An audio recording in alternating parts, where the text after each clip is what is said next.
Hello, my CCE 204 family. This is Kami coming to you from downtown Kingston. I hope you've had a good day. This is our last visit with anthrax bioweapon.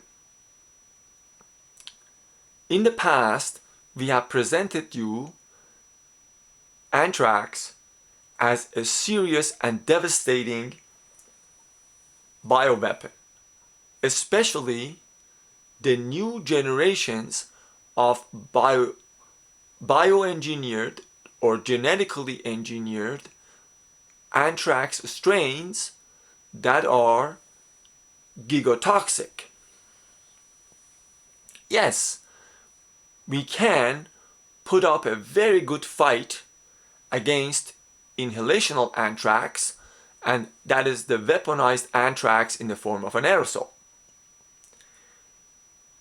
We have two categories of very, very strong weapons. The first category is a vaccine, and the second category is antibiotics, a whole range of antibiotics. Vaccines prevent future infections, whereas antibiotics fight infection in people once they have become sick.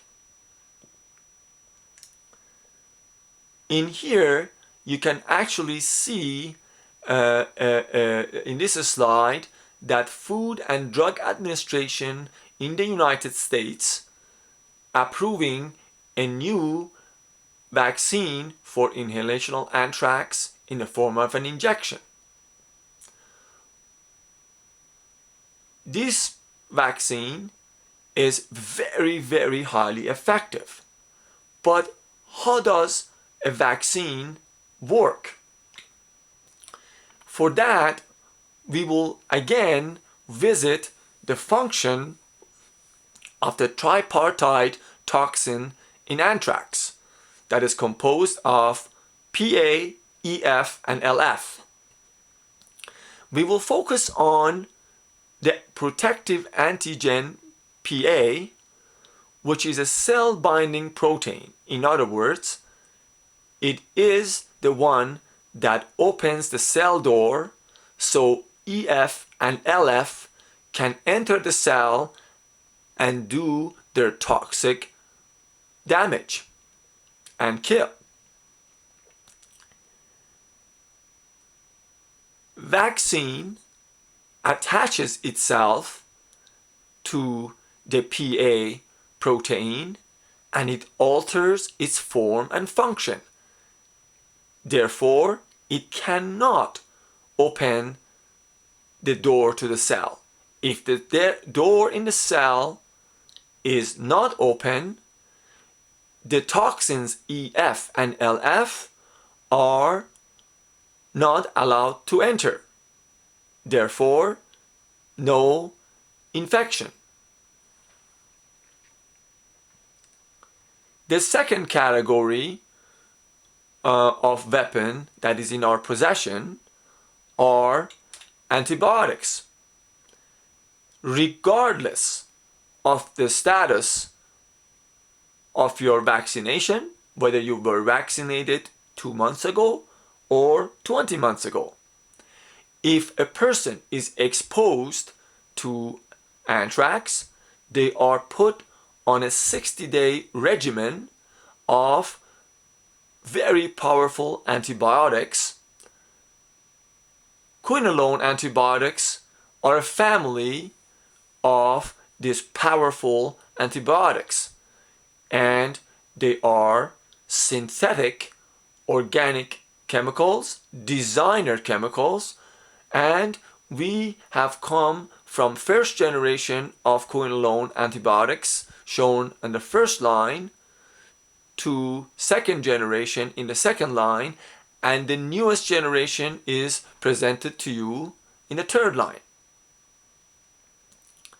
How do these designer synthetic organic chemicals work.